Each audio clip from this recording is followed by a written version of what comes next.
भगवान की जय, महाराज की जय, जय गौर।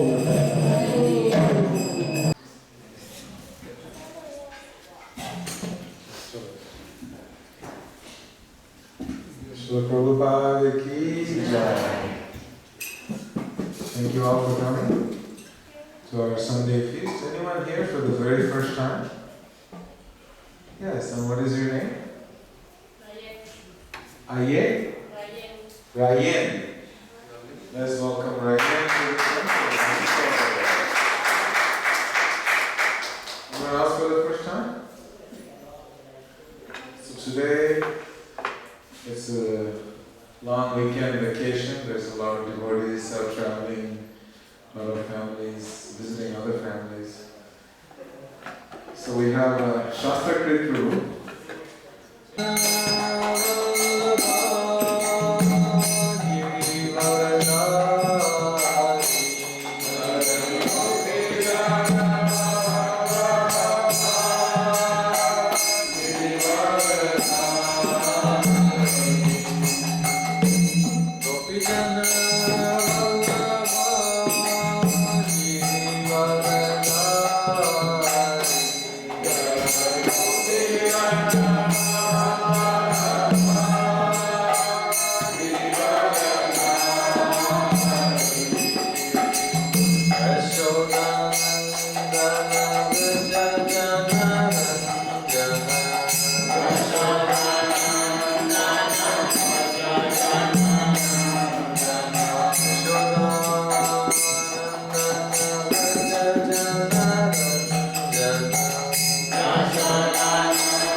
Bhaktivedanta Swami Srila Prabhupada Ki Jai Vishnupada Paramahamsa Parijakacharya Vishnupada Sadashri Sriman Srila Bhakti Siddhanta Saraswati Thakur Srila Prabhupada Ki Jai Ananta Koti Vaishnavinda Ki Jai Namacharya Srila Haridas Thakur Grantara Srimad Bhagavad Gita Ki Jai. All glories to the Assembled Devotees. All glories to the Assembled Devotees. All glories to the Assembled Devotees. All glories to Sri Sri Guru.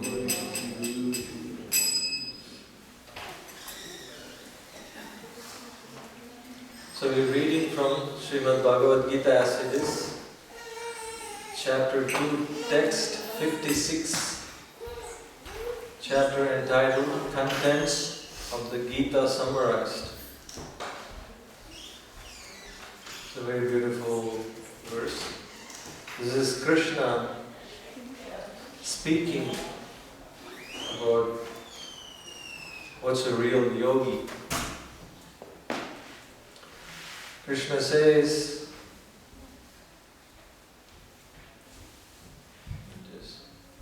Om Namo Bhagavate Vasudevaya.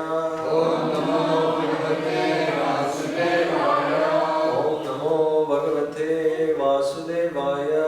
Om Namo Bhagavate Vasudevaya. Om Namo Bhagavate Vasudevaya. Om Namo Bhagavate Vasudevaya. Dukkeshu anudvigna manaha Sukkeshu vigata spriha Vita raga bhaya krodha stitadir munir uchyate. Translation and purport by His Divine Grace A.C. Bhaktivedanta Swami Srila Prabhupada. Translation: one who is not disturbed in mind even amidst the threefold miseries, or elated when there is happiness, and who is free from attachment, fear and anger, is called a sage of steady mind. Purport: the word Muni means one who can agitate his mind in various ways for mental speculation without coming to a factual conclusion. It is said that every Muni has a different angle of vision, and unless a Muni differs from other Munis, he cannot be called a Muni in a strict sense of the term. Nachasa Rishiryasya Matam na Binnam Mahabharata Vanaparva. But a Stitadir Muni, as mentioned herein by the Lord, is different from an ordinary Muni. The Stitadir Muni is always in Krishna consciousness, for he has exhausted all his business of creative speculation. He is called Prasanta Nisesha Mano Rathantara, Stotra Ratna 43. Or one who has surpassed the stage of mental speculations and has come to the conclusion that Lord Sri Krishna or Vasudeva is everything. Vasudeva Sarvamiti Sa Mahatma Sudurlabha. He is called a Muni fixed in mind. Such a fully Krishna conscious person is not at all disturbed by the onslaughts of the threefold miseries. For he accepts all miseries as the mercy of the Lord, thinking himself only worthy of more trouble due to his past misdeeds. And he sees that his miseries, by the grace of the Lord, are minimized to the lowest. Similarly, when he is happy, he gives credit to the Lord, thinking himself unworthy of the happiness. He realizes that it is due only to the Lord's grace that he is in such a comfortable condition and able to render better service to the Lord. And for the service of the Lord, he is always daring and active and not influenced by attachment or aversion. Attachment means accepting things for one's own sense gratification, and detachment in the absence of such sensual attachment. But one fixed in Krishna consciousness has neither attachment nor detachment because his life is dedicated in the service of the Lord.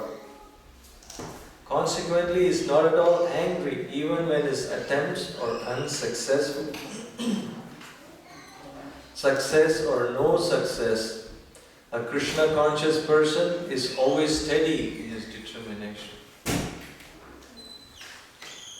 Om Jnanatimrandasya Jnananjana Shalakaya Chakshurum Diritamena Tasmai Shri Gurave Namaha. Namo Vishnu Padaya Krishna Consciousness Srimate Devamrita Swamini Namine. Namo Vishnu Padaya Krishna Consciousness Srimate Bhakti Vedanta Swamini Namine. Namaste Saraswati Devi Gauravani Pracharane Nirvisesha Shunyavadi Paschate Desthaya Shri Krishna Chaitanya Prabhu Nityananda Shri Advaita Gadadhar Shivasati Gaurabhaktam Hare Krishna, Krishna Krishna, Hare Hare, Hare Rama, Rama Rama, Hare Hare. So it's a very beautiful verse and purport talking about how to become fixed in Krishna consciousness. This is the beauty of Bhagavad Gita given to us by Srila Prabhupada. In the early days when Srila Prabhupada first came to New York, he didn't have his edition of Bhagavad Gita. So Prabhupada kept talking about Bhagavad Gita, and there was a lady, guest. She asked Prabhupada, so you glorifying Bhagavad Gita so much. So can you recommend me a copy of Bhagavad Gita, like an edition of Bhagavad Gita, a version of Bhagavad Gita that I can read? Prabhupada, with all humility, he said, I'm sorry, I can't recommend you any of them. There were 250 editions when Prabhupada came. But Prabhupada said, unfortunately, I cannot recommend you any of them because, like Prabhupada would call it, they write Bhagavad Gita minus Krishna. They write Bhagavad Gita, but there is no Krishna in there. But Prabhupada's Bhagavad Gita, even in a verse where there is no, talk about Krishna, Prabhupada would explain to us how, there's Krishna consciousness in this sloka. Like Krishna is talking about a Muni, and Prabhupada is explaining, the greatest Muni is one who is fixed up in Krishna consciousness.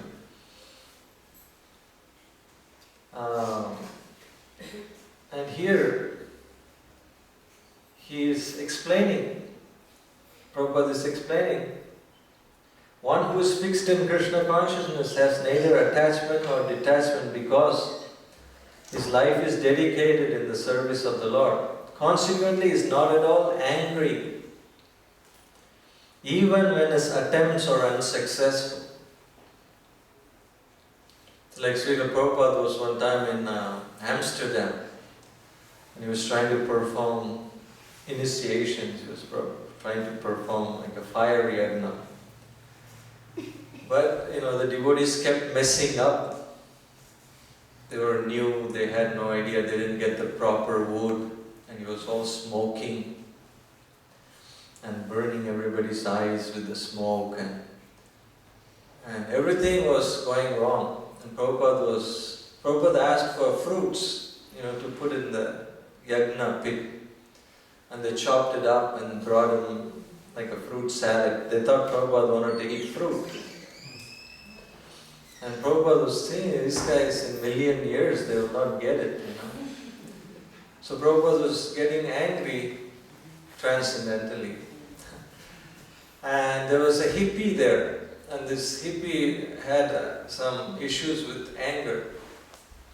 So anytime this hippie would get angry, then the devotees would tell him, chant Hare Krishna, chant Hare Krishna. So this hippie came to Prabhupada and told him, why are you getting all upset? Chant Hare Krishna. So Prabhupada, being so humble, he picked up his beads and he started chanting Hare Krishna.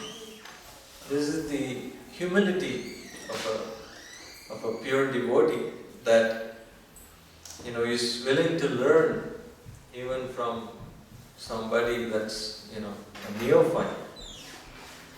And in this verse, this very beautiful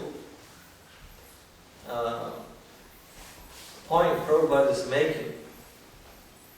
This is very valuable actually in our lives. Because if we can understand this point,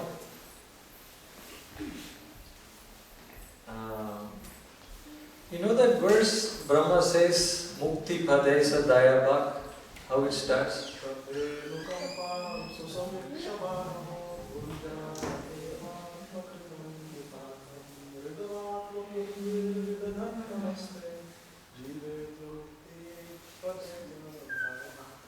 Thank you, Bob.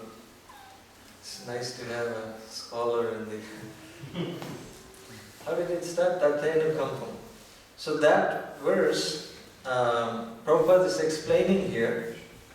There is a sloka in the 10th canto of the Srimad Bhagavatam, where Brahma is speaking this verse that explains how one is eligible for liberation. Because in any religion or any culture, any path, people had some knowledge of a life beyond this. Whether it's called mukti or moksha or nirvana or paradise or heaven. People always had some understanding beyond this world. But what happens is, unfortunately, nowadays we are forgetting. Like my friend Josh here, he was helping me with book distribution today, and he saw, we were trying to give out prasadam on books, and many of the people, Indian people, will not even smile or acknowledge, or they just walked away. So when our American and European friends that are helping with book distribution, for them it's like a shock. Because they're reading Prabhupada books and they're seeing the value of prasadam, and they're shocked. They ask how can these people actually know what you're offering them? I said, of course they know. Why they don't respect? Why they don't take? Because our values have changed somehow or other. We made it to America, now it's time to make the bucks, make the dollars. It's there's no need of any distraction. You take prasad, you become spiritual, it's not good for business. So the focus is business. There was a joke, actually. There was a little Patel, and the Patel, little boy, and there were many others in the classroom, and the teacher asked just a general question, if anybody can tell me, who is God, then I'll give you $5. So some children said, oh, Allah is God. Some said Buddha is God. And like that, And then this little Patel, he raised his hand and said, Jesus Christ is God. And immediately the teacher embraced him and kissed him and gave him $5, because the boy knew he was a born-again Christian. she asked him, isn't it little Patel, according to your religion, Krishna is God? And he said, yeah. So why you said Jesus Christ? So Krishna is God, but business is business. So you wanted that $5. I mean, no offense to Gujarati. Just saying that, people are busy, people are focused. Okay, if I take prasad, take books. There's no need. Once in a while, we'll go to the temple and give donation and pray that we make more money or business improves like that. But they don't see any value. But here, Brahma is talking about Mukti Padesa Dayaba, who is actually a candidate, who is eligible, whose rightful claim is liberation. And here, Prabhupada explains very beautifully the sloka in English. Prabhupada says, a fully Krishna conscious person is not at all disturbed by the onslaughts of the threefold miseries, for he accepts all miseries as the mercy of the Lord. Thinking himself only worthy of more trouble due to his past misdeeds.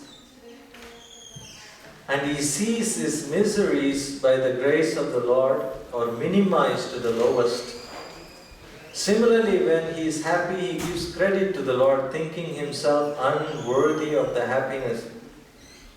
He realizes that it is due only to the Lord's grace that he is in such a comfortable condition and able to render better service to the Lord. So Brahma says this sloka, says Tatedu kampam susumikshamana Bhunjana evatma kritam vipakam tad hridvaga vapubhir vidadam namaste jivetayo mukti padesa dayaba. He says a devotee, Prabhupada just explained this verse in his purport in English. A devotee suffering through all situations, because that's the nature of the material world. Material world means it's, especially in this planet that we are in. We are in the middle planetary system. When we're in the lower planetary system, it's only suffering. And when we go higher planetary system, it's pure enjoyment. Heavenly planets.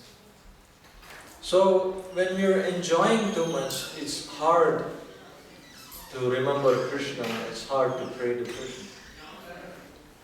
When we're suffering too much, it's also difficult to remember God and pray. But this planet, it's a perfect blend of hell and heaven. Nobody is completely miserable here, and nobody is completely happy. So Brahma is saying, while we are going through this different situation, sometimes we're happy, sometimes we're sad, sometimes it's mixed. A devotee goes on engaging Hridvag Vapubhir with his mind, body and soul. We're always engaged in Krishna's service. And such a person, Jivetayo Mukti Padesa Dayava, that person, whether it's happiness, then we give credit to Krishna. When there's miserable condition, then we think, I'm such a rascal that I deserve worse, but Krishna has given me less. Like one time, one devotee was trying to help Prabhupada cook, and he cut off his finger. So he asked Prabhupada, I'm trying to serve Krishna, why this happened to me? And Prabhupada said, you should have been your head. According to your karma, you're supposed to be your head chopped off. But Krishna minimized it to your thumb. I mean, in a sense, we can say why should we even suffer a little bit? Why can't Krishna completely free me from, why should I even, have a cut in my finger? Because the nature of the conditioned soul is that as soon as everything is going fine, we will forget Krishna. So therefore, occasionally Krishna sends a little misery here and there, just as a wake-up call. Otherwise, we will very easily forget as soon as we get whatever we want. I remember one example, when I was brahmachari, when I was in the brahmachari ashram, there was a Bengali roommate I had. So he would tell me all these examples from Mayapur and Calcutta. He said the mentality of the demigod worshipper is that you go to God or gods and goddesses, and then you pray what you want, and then when you get what you want, you forget. You forget the devatas. Like he said, there was a priest, there was a Kali, pujari for Kali. So he prayed to Kali, my dear Ma, I want this and this and this. When I get these things, I will offer you a goat in sacrifice. I will sacrifice, And then he got whatever he wanted, and then he didn't do anything that he promised. So one day, Kali asked him, reminded him, what about this promise about this goat? And then he says, goat? There's so, she said, you promised a goat, at least give me a chicken. And he said, chicken? There's so many flies buzzing around, catch one and eat it. So the mentality is, we want to get whatever we want to get. And once we get it, we will not remember Krishna. So therefore, Krishna gives occasional reminder. So in this verse, Brahma is saying, so what happened was, this verse, there was a great scholar in the pastimes of Lord Chaitanya. His name was Sarvabhauma Bhattacharya. Sarvabhauma Bhattacharya was actually Brihaspati. He's from not an ordinary person. He's the teacher of the demigods. So in Lord Chaitanya's teachings, he appeared as Sarvabhauma Bhattacharya. And he was a great Vedic scholar. He knew the Vedas in and out. But the problem, as we know, people say they're Vedic scholar, but Krishna says, Vedaischa sarvaira aham eva vedya. That Krishna says, if you're a real Vedic scholar, you should chant Hare Krishna. One time there was a professor. The professor came from Laguna Beach to our temple. And this professor was saying to the devotees how he's a Vedic scholar. He's teaching Vedas and he's chanting, he's a Vedic scholar. And one of the devotees asked him, how come I don't see the japa bag? Where is your japa bag? And this person couldn't understand what he's talking about. But the devotee was saying, like, if you're a scholar of the Vedas, then you should be chanting the names of Krishna. You should be surrendering your life to Krishna. But many people claim to be Vedic scholar or knower of the Vedas, but they don't know that Krishna is the goal of the Veda. So Sarvabhauma Bhattacharya, he was such a Vedic scholar, and Chaitanya Mahaprabhu came to Jagannath Puri. He came to the temple to see Lord Jagannath, the deities we have here on the left, with big eyes. On the rightmost is Jagannath. Actually, I have some guest from our ashram is here for the first time, so I'm just pointing out. So, So Jagannath, when Lord Chaitanya saw Jagannath, one time they asked this devotee, Jagani was the main priest in Mayapur temple. So they asked Jaganivas Prabhu, like, what should you do when you see the deities? In other words, when you see Krishna, what you're supposed to do? And he said, you're supposed to faint. That's the real scene. The real thing is when Lord Chaitanya Mahaprabhu, he went into the temple and he saw, like when we see Krishna, in our beginning stages we see some stone or some wood or some, painting, but when the real devotee sees Krishna or hears Krishna's name, they just go into trance because they see Krishna face to face. So Chaitanya Mahaprabhu fainted. And he was so long, Chaitanya Mahaprabhu was so tall, that he was practically blocking, how they make 64 offerings to Lord Jagannath, the Jagannath Puri temple. So the Pandavas were busy, back and forth, back and forth. But Chaitanya Mahaprabhu fainted and he was blocking the path of the Pandavas. And of course also there are many times we have like sahajyas, like people that are not, real devotees, but they act, they pretend. Prabhupada was saying in one lecture, people go to Vrindavan and they want to imitate the Goswamis by wearing a lion cloth.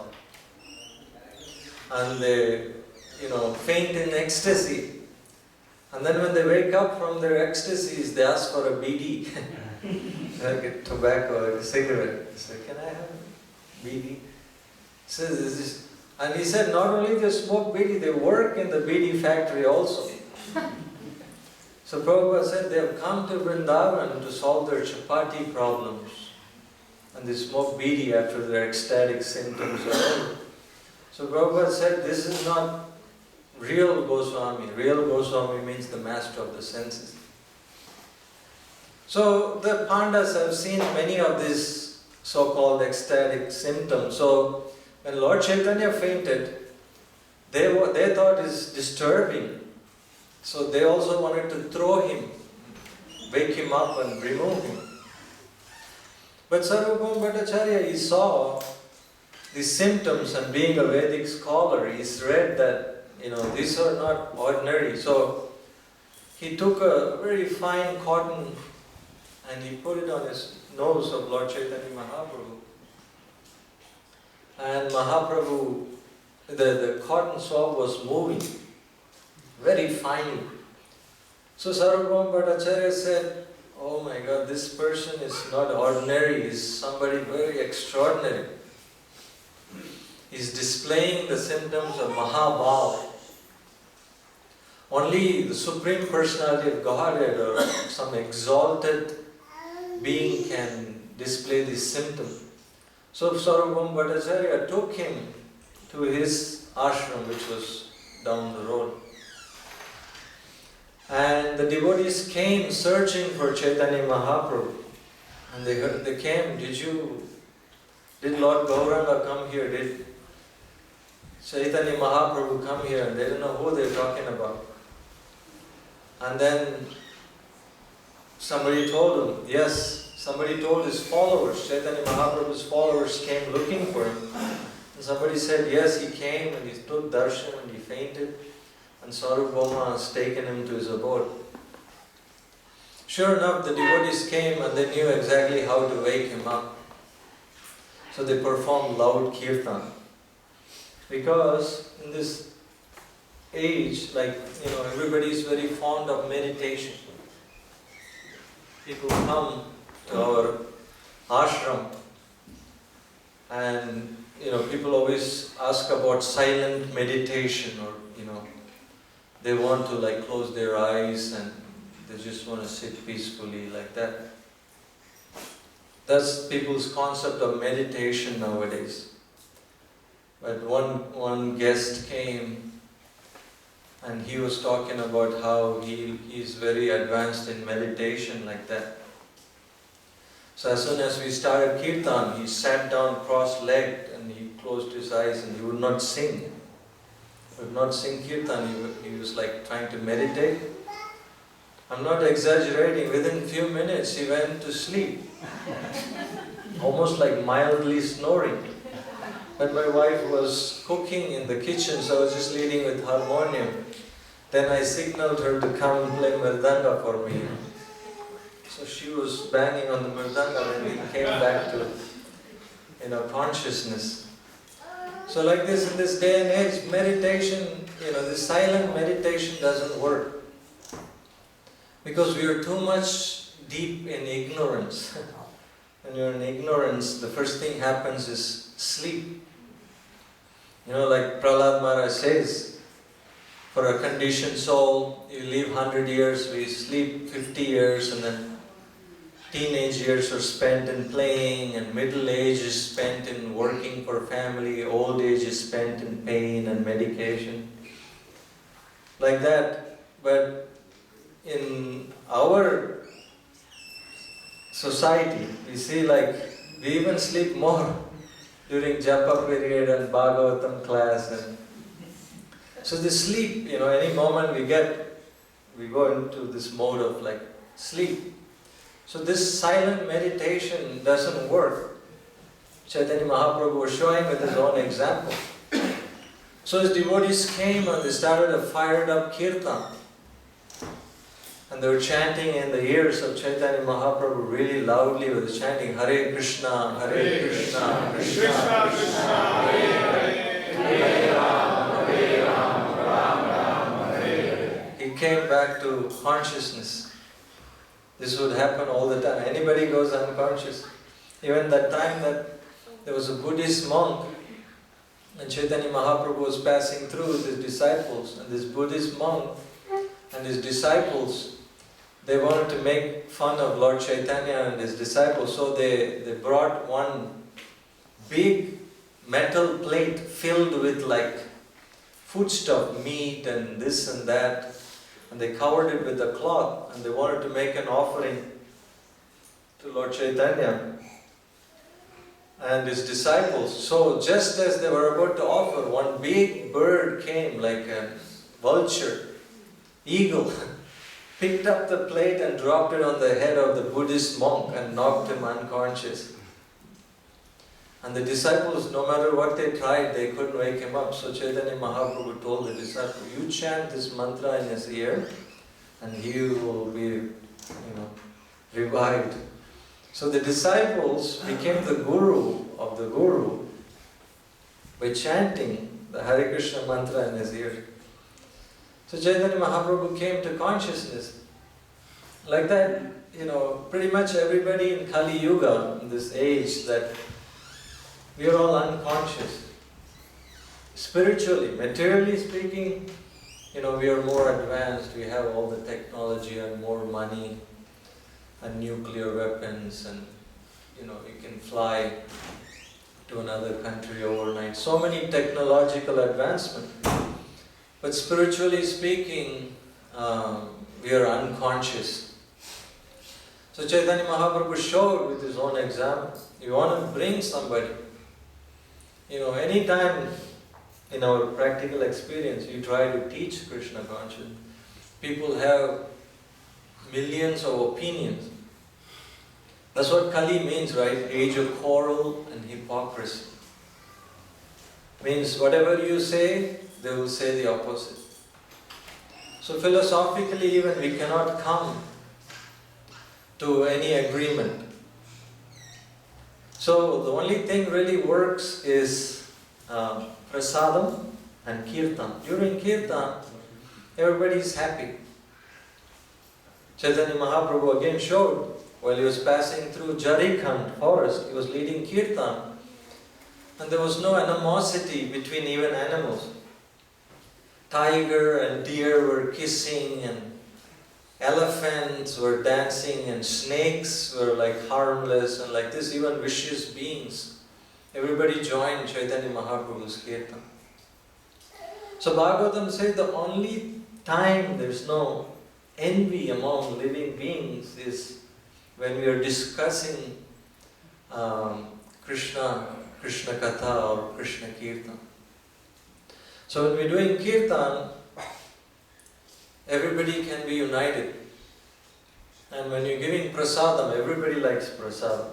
Like nobody likes to argue against a samosa or gulab jamun. Everybody loves it. So prasad, even we set up book table and we're giving prasad. There's a lot of Ishmaeli people in that Patel Plaza. Initially, they look at me like, some kind of, with, this facial expression like, what are you doing like that? But the more we are giving prasadam, they become so favorable. So prasadam and kirtan, so Chaitanya Mahaprabhu was showing over and over through his pastime. Anyway, Sarvabhauma Bhattacharya being a great scholar of the Vedanta, and Chaitanya Mahaprabhu was only 24 years old. He was so beautiful looking. Chaitanya Mahaprabhu was so handsome. He was so golden. He was so, it's not of this world. It's Krishna himself. We can imagine the beauty of Krishna.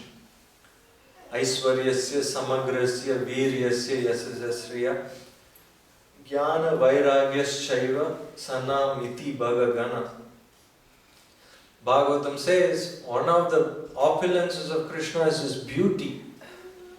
When you see Krishna's beauty, again, he's so beautiful that you will faint. As when Prabhupada was giving one time lecture in Bombay. He was talking about some Baba, claims to be God. And Prabhupada was making this point. This such and such Baba is claiming himself to be God, and people are believing. Means people have no idea who is God. And Prabhupada explained, God means He is the most beautiful. Like in Vrindavan, when Krishna is playing flute, the birds flying in the sky, they will become frozen and fall down. And the inanimate objects like, hills, like like for example, like Govardhan Hill, when Krishna plays flute, will become liquefied and start flowing like a river. And Yamuna will become frozen like a stone.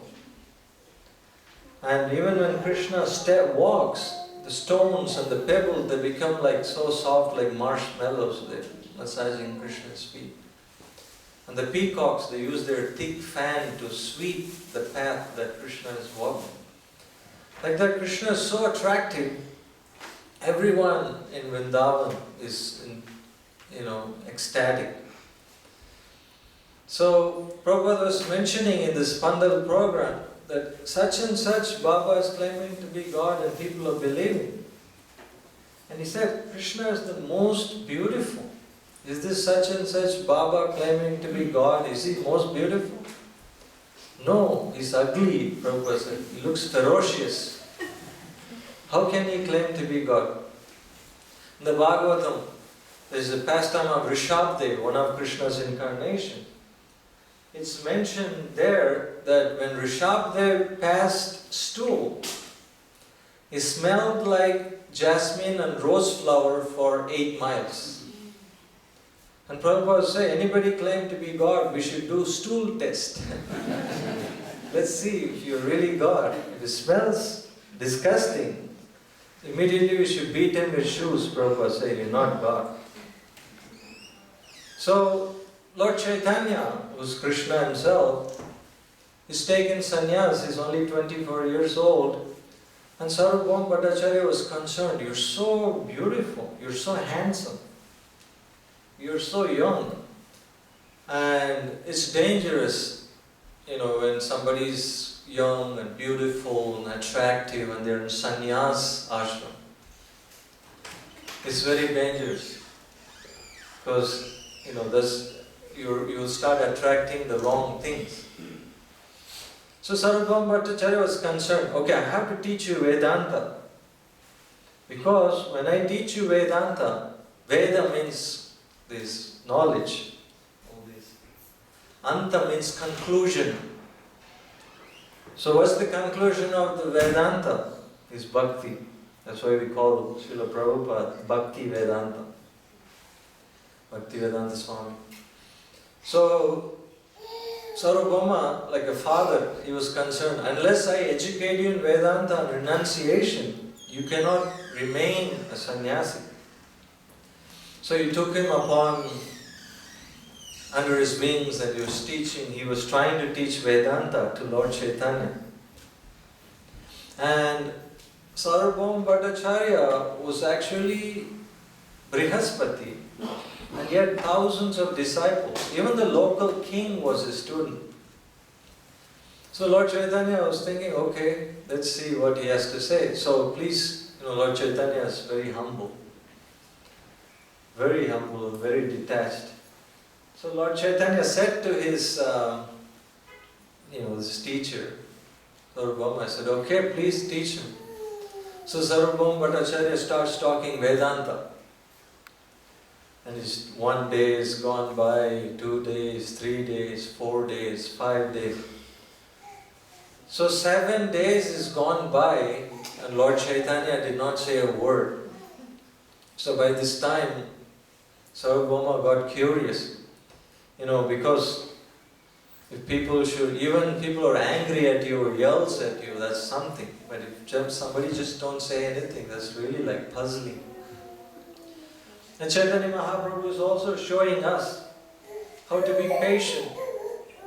Because many times, it's always a monologue.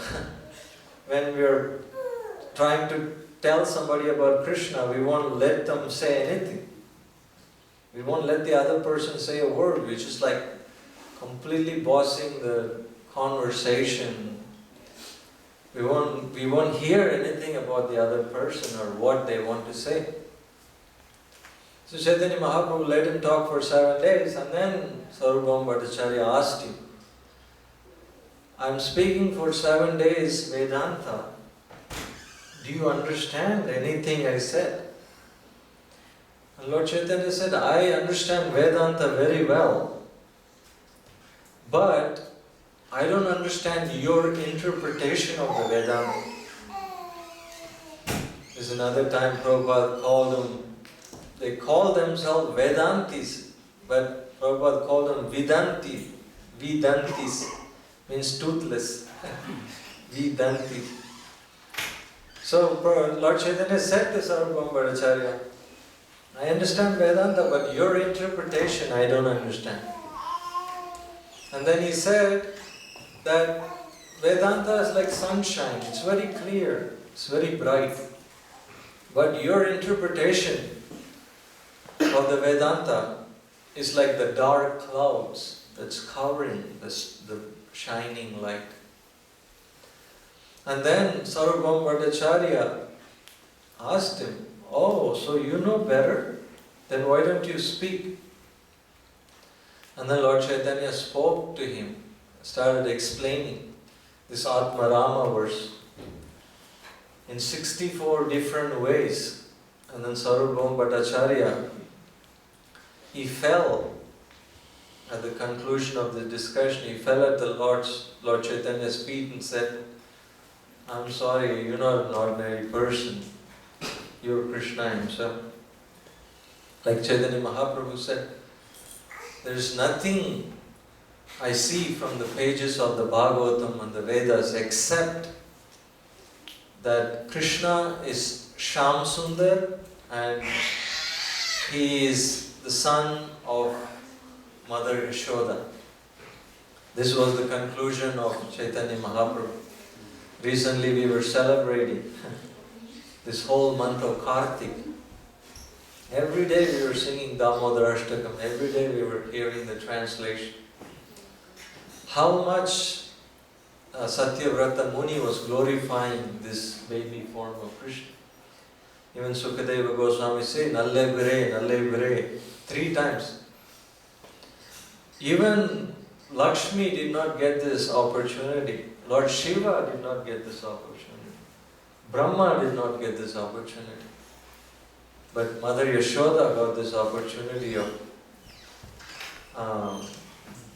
seeing Krishna in that baby form and serving Krishna, chastising Krishna, giving her breast milk to Krishna like this. So Chaitanya Mahaprabhu, he concluded. So after all this discussion and association with Chaitanya Mahaprabhu, Sarvabhauma Bhattacharya became Vaishnava. He became a great devotee.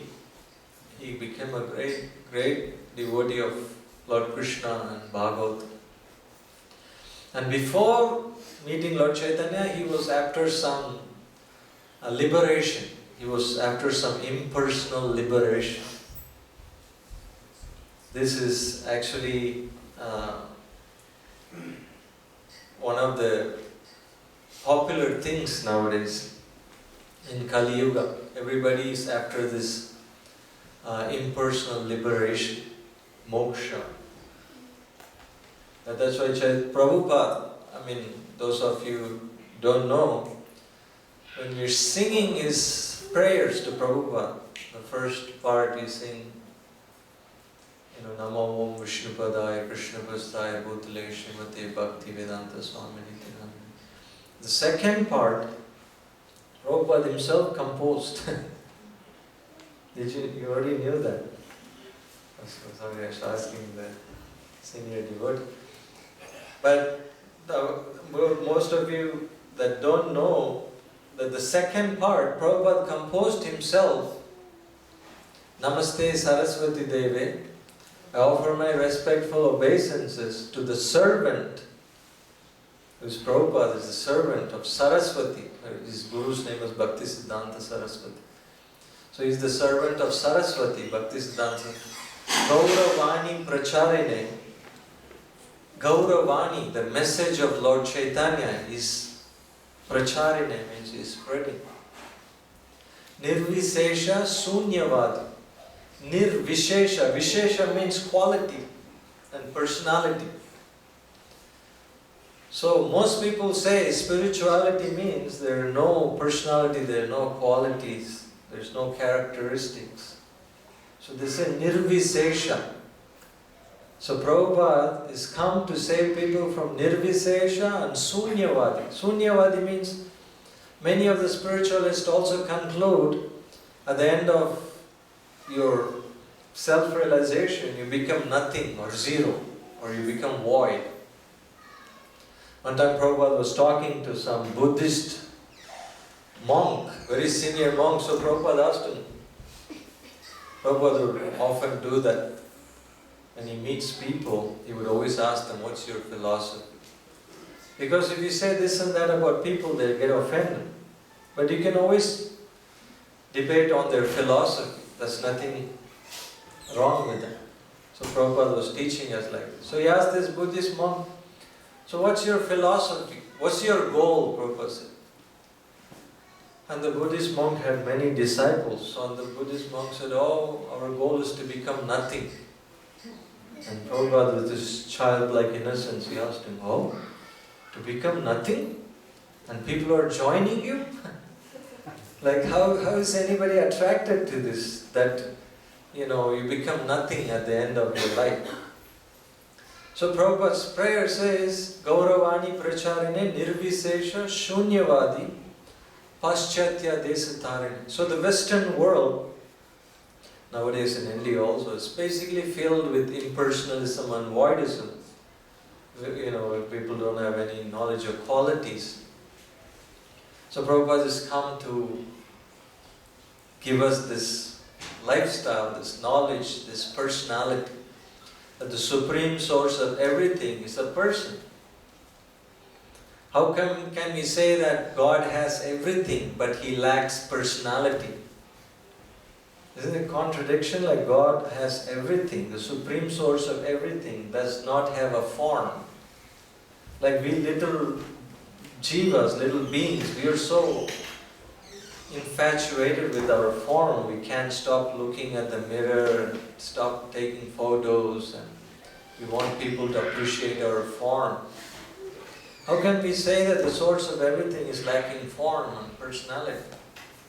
No, he has form, but not like material form like us.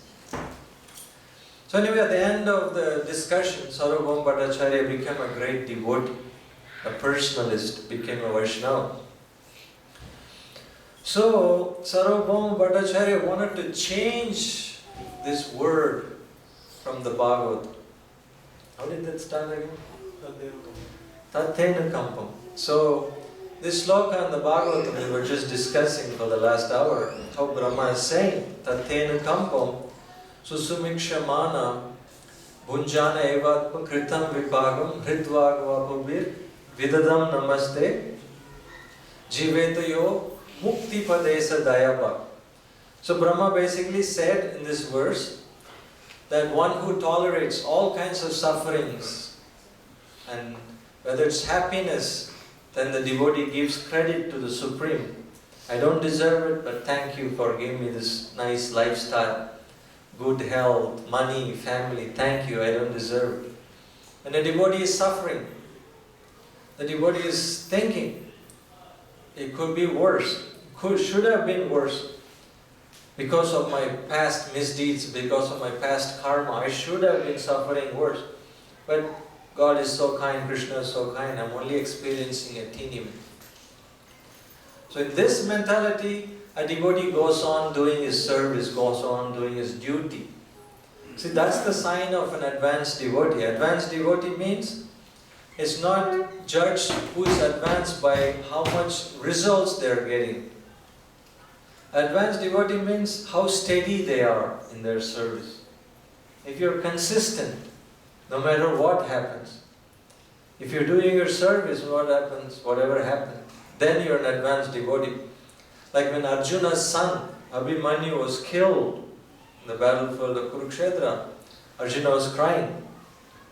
So professor asked Prabhupada, why is Arjuna crying? He heard the whole Bhagavad Gita directly from Krishna. And Subhadra is also crying. Subhadra is not even a human being. She is Vishnu Tattva. How is this? And Prabhupada said, a Vaishnava devotee is not hard-hearted. Of course he's going to cry, he lost his son. But did he stop fighting the war? No, he didn't. See, that's what it is. That's the message of the Bhagavad Gita. Whether it's hell or high water, like the New York, the postmen, they're very proud. We deliver in all weather. Whether it's snow or rain or shine, they take pride. Like that, a devotee means, no matter what, whether we get $1 million, we're sick, or good news, bad news, you just go on with your spiritual life. Such a person, Brahma says, Jivetayo Mukti Padesa Dayaba. He says such a person is eligible for liberation. And those of you that are devotees, we're not after liberation. Because even when Krishna kills the demons, the Rakshasas, they get liberation. Why should we aspire for that? Why should we work hard for that? No, we want bhakti. We want service to Krishna eternally. So, Sarvabhauma Vedantis, after he became a devotee, he didn't like this word even. He didn't even like that word mukti. So he changed it. He changed it to Jiveta Bhakti Padesa Daya Bhak. Such a person is eligible for bhakti. So he changed it and he brought it to Lord Chaitanya. Lord Chaitanya was internally happy because this dry, philosopher, he became a Vaishnava. So much so he doesn't even want to hear this word mukti. It sounds boring and so horrible. But Lord Chaitanya said, but we cannot change the words of Bhagavad. We cannot do that. So Mahaprabhu actually didn't allow him to change the words of the Bhagavad. So this is the beauty. By associating with the holy name, by associating with these books, by associating with the devotees, we will actually understand the essence of all spiritual knowledge. This is the mercy of Chaitanya Mahaprabhu, that we become great devotees.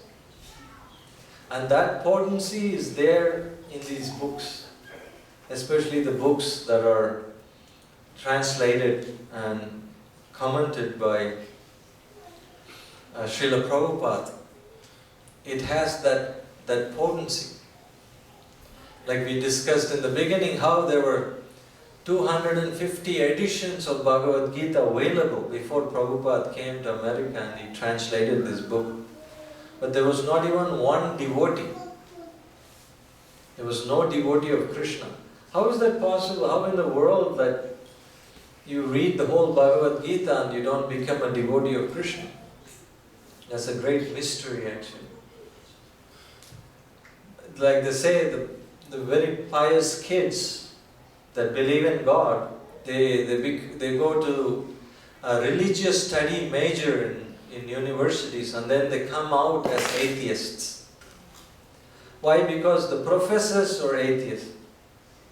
They're teaching the books like some information, but there is no realization, there is no change of heart. Like Prabhupada calls it licking the jar of the honey. You're licking the jar and the honey is inside. Looks like you're really close to the honey, but you have no taste of the honey. Like these books, when we read them in the company of devotees and they translate it, there's also I'll end with this one last point. That is one sloka, Sanatana Goswami says, A Vaishnava Mukhatagirnam Uta Harikatamritam Sravanam Na Kartavyam Sarpo Jishta Yatopaya. Sanatana Goswami says that just like milk is very nutritious, but if the milk is touched by the lips of a serpent, by the snake, the milk becomes poison. Similarly, the Vedic knowledge, if it's commented by, translated by, interpreted by some impersonalist person that are not devotees of Krishna, then it has poisonous effects. You could be reading the Vedas, but then it's producing the opposite result. So in Iskcon, Prabhupada called it Iskcon sandwich. It's like you have sandwich, you have one piece of toast and you have a filling and then you have another piece of bread on top. Like that, Prabhupada called it Iskcon sandwich, this program of sadhana. Means we could be coming to Sunday feast week after week for 40 years, 50 years. But we don't apply this in our life. We don't invest time in chanting about Krishna, reading about Krishna, giving in charity some of our hard-earned money, teaching others like this. There won't be very little change in our life. Everybody wants resolution, like the New Year is coming very fast. I mean, if you look back, what did we really do this year? At least I was thinking today, looking back, like what did I do last 11 months? Did I do anything valuable? Did I do any changes? No, I didn't. The year will go by. They say in the beginning of the year, the juice business is booming because everybody thinks they're going to lose weight. They only will drink juice. The beginning of the year, resolution, the juice companies are booming. And the gym passes are selling, everybody is buying gym passes. And things like that, everybody makes all kinds of resolution. 2 months later, forgot. So if we don't apply this in our life, there'll be like very little change of heart. What's the difference between a materialist and a spiritual person? Spiritual life is all about practice. I can keep saying I'm a gardener, I love gardening. But then somebody asks, oh, what do you know about the soil? Oh, I hate soil, I don't like to touch it. Have you grown anything? No. Never. So what kind of gardener? Like that we say, I'm spiritualist. What did he do? Not much. Arjuna was very active. Hanuman was very active. These are all real spiritualists. The heroes of Bhagavad Gita, hero of Brahma. They were not like some armchair philosophy like, I believe in Krishna, I believe in Christ, I believe in this, but we won't do anything about it. So Prabhupada said Iskcon sandwich, morning program, hearing Bhagavatam, worshipping Tulasi, chanting Hare Krishna, taking prasadam. This is like one piece of toast. And the daytime is filled with service. Even if we go to work to give, like my Guru said, that's spiritual economics. We go to work not to keep, but to give. Then you will feel inspired to work. That's also service. So if you go to work to give to Krishna, that's also service. Or those of us that are full-time devotees, during the day we are out serving. Whether it's book distribution or Harinam or Prasadam distribution. So that's like the filling of the sandwich. And the other piece of toast is again, you come home, take shower, we read Bhagavad Gita, we have Kirtan, we take Prasad. Like in the Bhagavatam, Prabhupada was pointing out how Mother Yashoda was singing the glories of Krishna as she was churning butter. And Prabhupada said the easiest way to remember Krishna is to sing about Krishna and to chant Hare Krishna. So we come home in the evening from work or school or whatever. We take a few minutes to read about Krishna and do some kirtans. Because whatever we hear at the end of the day, we're going to remember that. So what happens is, this coming month, December month, is the marathon, where Prabhupada really wanted us to distribute these books, because these books can cause revolution. And at the end of the month, end of this month, we start in December book marathon, where we'll be distributing thousands and thousands of these books to enlighten people. So please, whatever way you can all participate, either personally you go and distribute these books to your friends, wrap them up in gift wraps and mail them, or put them in your office, or go on the streets and try to convince people to take one. Or you can sponsor some books where like we can distribute on your behalf. So we are over time. So thank you Vedasar Prabhu for this opportunity to sit here and address this esteemed audience. I don't feel qualified or deserve it, but I spoke for my own purification. Grantaraj Srimad Bhagavad Gita ki jai, Prabhupada ki jai. H.G.Shashtakrit Prabhu ki Jai.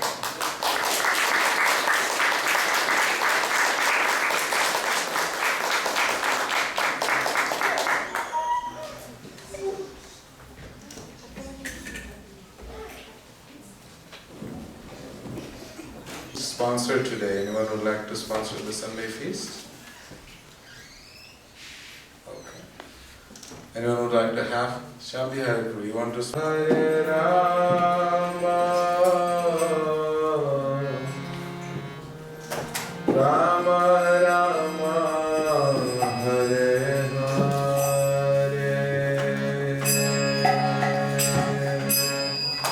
Hare, Hare Krishna.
Hare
Happy to see that Shambhi Hariprabhu is back on his feet. As you've been hearing for several weeks now, he was recovering from a surgery and he was so grateful to the devotees that he has been recovering very steadily to the point where he's back to the temple to be in the company of all the devotees. So any special prayers?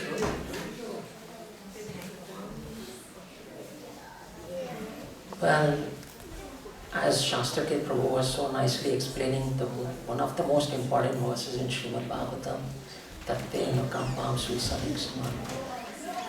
We all have to patiently wait for the Lord's mercy, causeless mercy, and in the meantime, we have to suffer our misdeeds, but keep up our sadhana, keep up our bhakti. So, we really don't understand the purport of this until we actually go through it. So we are very grateful to the Vaishnavas because without your blessings I wouldn't be standing here so fast. It's just been 2.5 months and the doctor said 6 months, and the Achilles heel doesn't rectify so fast. So I know Virasa Prabhu has been offering so many wonderful prayers, your temple priests and all your Vaishnavas. So I'm very grateful to all of you, because of which I have recovered and I'm here.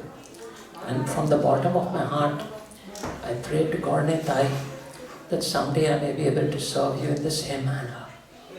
Thank you all so much.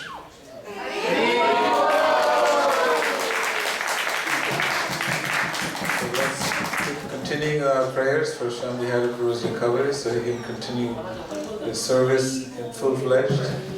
So if you could please raise both your hands, we're going to pray to the Lordships, Shushi Gaura, Gauranga Nityananda Prabhu, Jagannath Baladev Subhadra Devi, and Shri Shri Radha Madan Mohan. Together. Hare Krishna,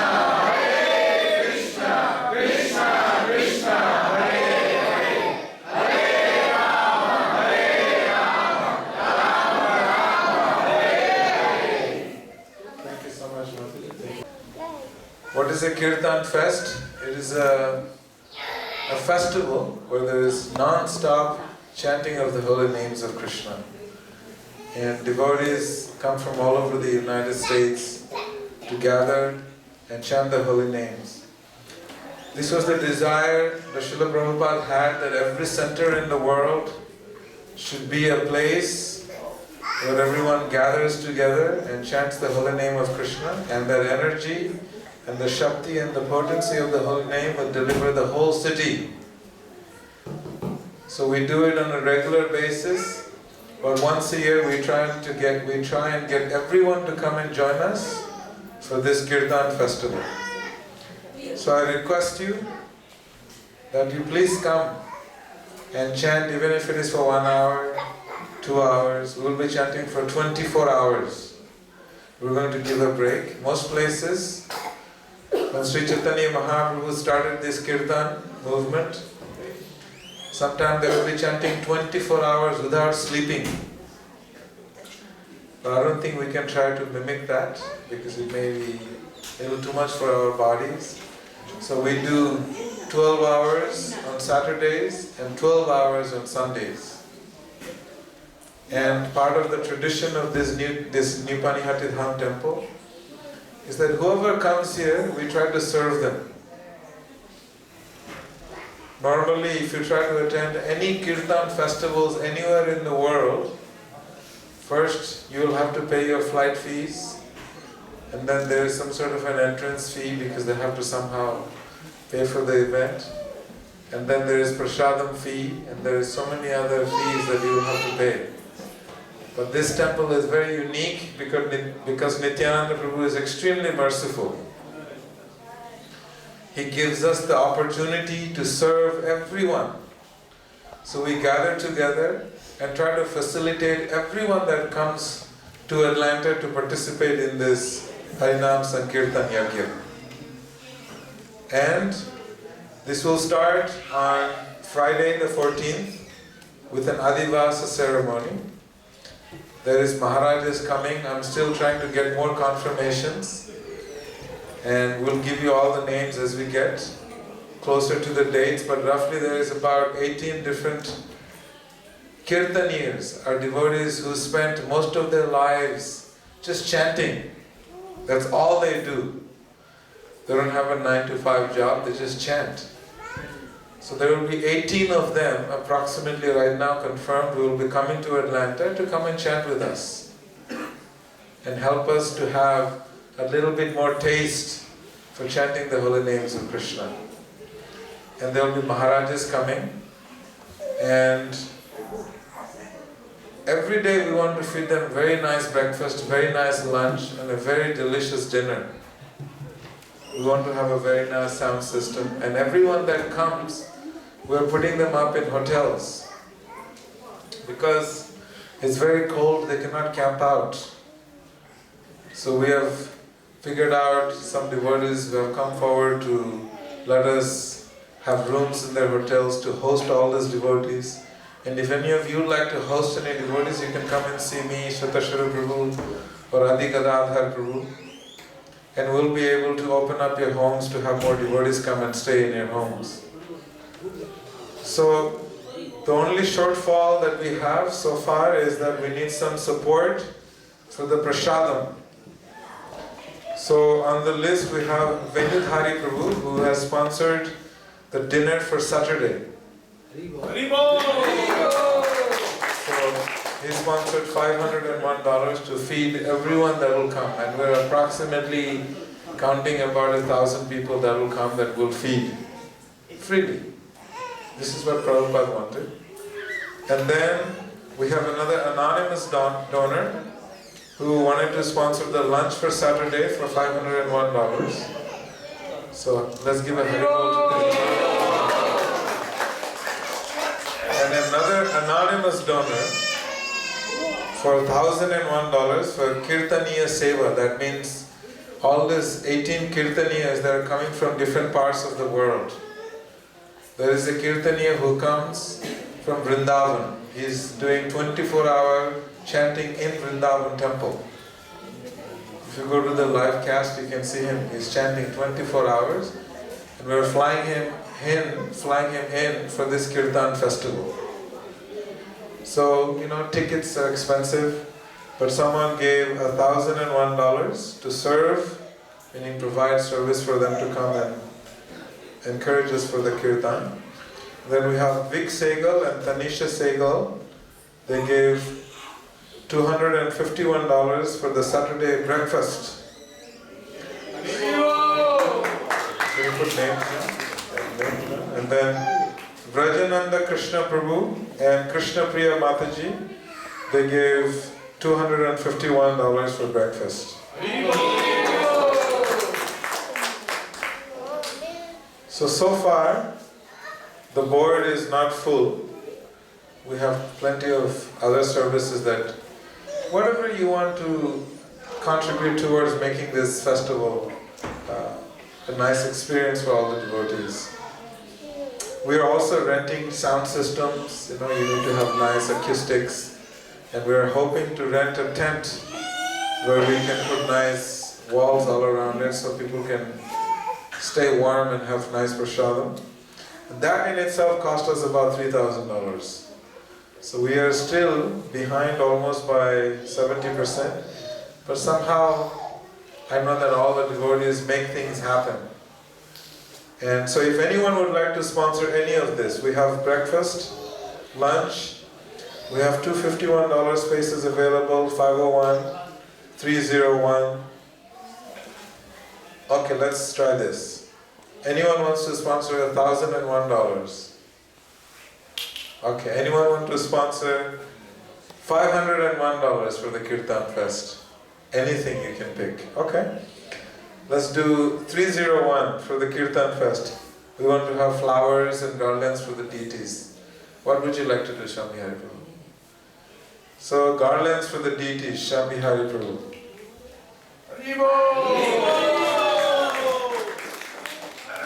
Can we please open our mouths and glorify the devotees who are doing service and put our hands together?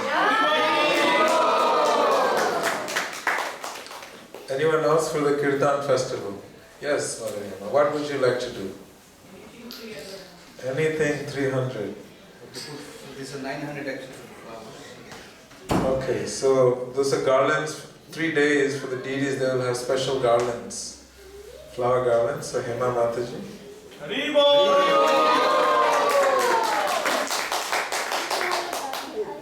Anyone else would like to take the $301 slot? And then we have $251 slots for the Kirtan festival, and that will cover prasadam, breakfast and dinner. Anyone want to sponsor prasadam for the devotees? Okay.